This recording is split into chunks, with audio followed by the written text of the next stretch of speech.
What is MV? The move command in Linux systems is used to move files to another directory and/or rename them. To use it, you have to first provide one or more source files or directories and then specify a target by providing the appropriate path.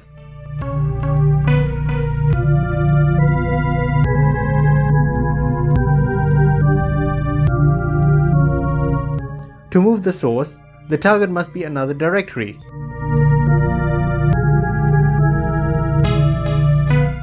And to rename the source, the target must be a different file name. You can do both at the same time by specifying the target as a different file in another directory. You can also provide a few arguments at the beginning of the command to extend its functionality. The -v or --verbose argument displays and explains all the operations that it is currently doing. The --target-directory equals or -t argument allows you to specify the destination directory before the source items. The --update or -u argument moves a file only if it doesn't already exist or if the modification time of the source file is newer than the file in the destination. The --force or -f argument overrides any conflicting files in the destination, whereas the -n or --no-clawbar argument doesn't override any existing files at all. But in most cases, it is advisable to use the -i or --interactive argument, which prompts the user before performing an overwrite. The --backup argument, as its name suggests, creates a backup of any file in the destination before it is overwritten. You can also append the following options to the end of this argument after the equal sign: none or off, which disables backups; numbered or T, which creates numbered backups;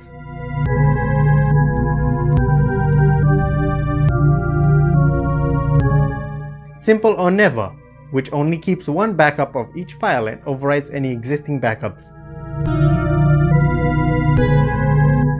existing or nil, which creates a simple backup for each file unless a numbered backup already exists, in which case numbered backups are used.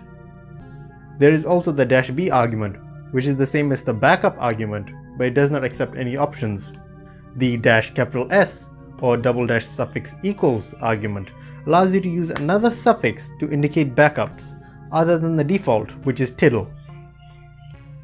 Oh, by the way, backups that are created might be treated as a hidden file by a file manager, just something that I thought you might need to be aware of. Now moving on to part 2, what is the cp command? The copy command is pretty straightforward. It is used to copy files from one directory to another. It has a lot of similarities to MV, which is why I've decided to combine them into one video. To use it, you have to specify the source files and then provide a destination directory, just like MV. It also accepts almost all of the arguments that MV accepts, such as target directory, update, force, interactive, no clawbar, backup, suffix, and verbose.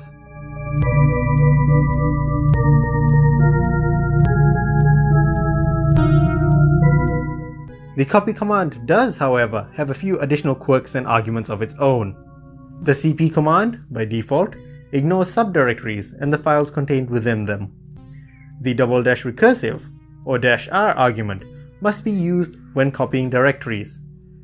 And also by default, the files that are created by the cp command do not have the same owners, permissions, and modification times as the original. If you want the copies to have the same attributes as the originals, you can use the --preserve equals argument, where you can append the following options after the equal sign. Mode, to keep the file's permissions; ownership, to keep the file's owners; timestamps, to preserve the modification time; links, to maintain any symbolic links; xattr, to preserve extended attributes; and all, to apply all the options. You can also specify multiple options by separating them with commas. This argument can be shortened to -p, which preserves the file's permissions, ownership, and modification timestamps, but does not accept any additional options. Conversely, the --no-preserve equals argument can be used to specify attributes that are not to be maintained when copying. The --attributes only argument copies all the file names and attributes, but it does not copy any of the data contained within the file.